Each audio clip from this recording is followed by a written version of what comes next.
સુરત શહેરના યુવાનો, વડીલો, મહિલાઓ, બાળકો બધા સાથે મળીને ગણપતિ બાપાની વિસર્જન યાત્રા ખૂબ ધામધૂમથી સુરત શહેરના ખૂણે ખૂણે મનાવવામાં આવી રહી છે.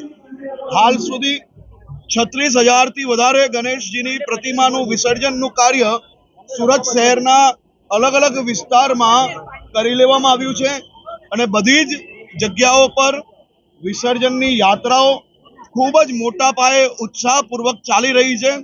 સમયસર તમામ ક્ષેત્રોમાં આ યાત્રાઓ સમયસર દરિયા કિનારે, નદી કિનારે અને મહાનગરપાલિકા દ્વારા જે વ્યવસ્થાઓ બનાવેલી છે ત્યાં પહોંચી રહી છે.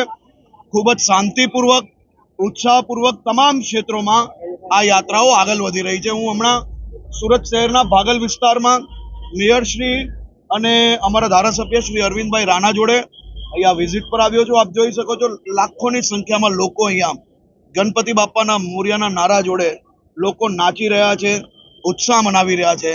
આ જ આપણા દેશની સૌથી મોટી તાકાત છે. ઉત્સાહ, ઉત્સવ અને આપણી પરંપરાઓ, આસ્થા અને પૂજા અર્ચના.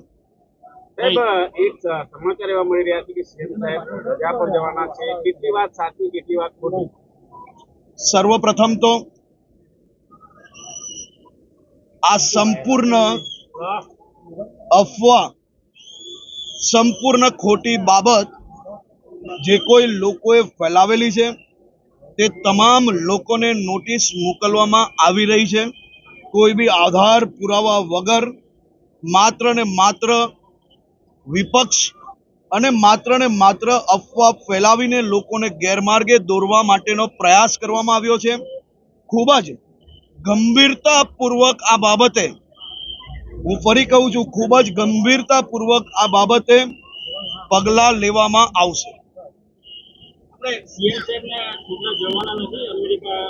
બહુ ક્લિયર મેં કહ્યું, બેજવાબદારીપૂર્વક માત્ર ને માત્ર વિપક્ષના ઇશારે અને જે કોઈ લોકોએ આ અફવાઓ ફેલાવેલી છે તે તમામ લોકોને આજે નોટિસ મોકલવામાં આવી રહી છે. કોઈ બી આધાર પુરાવા વગર, બેજવાબદારીપૂર્વક અને ખાસ કરીને કોઈ બાબતની તો ક્યાંક તો શરમ હોવી જોઈએ. તમે અફવા ફેલાવવામાં કોઈના બાળકને બી એની અંદર જોડી લેવું, આ કઈ રીતે ચાલી શકે? આ કડકમાં કડક પગલાં ભરવામાં આવશે અને ખૂબ જ ગંભીરતાપૂર્વક આ બાબતને લેવામાં આવી છે.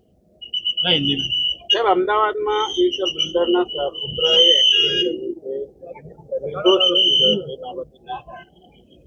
એની સંપૂર્ણ કયા એક્સિડન્ટની કેસની માહિતી જ અમારે લેવી પડશે. હું સવારથી વિસર્જનની યાત્રામાં છું એટલે યાત્રા પૂર્ણ થયા પછી હું લઈ લઈશ માહિતી.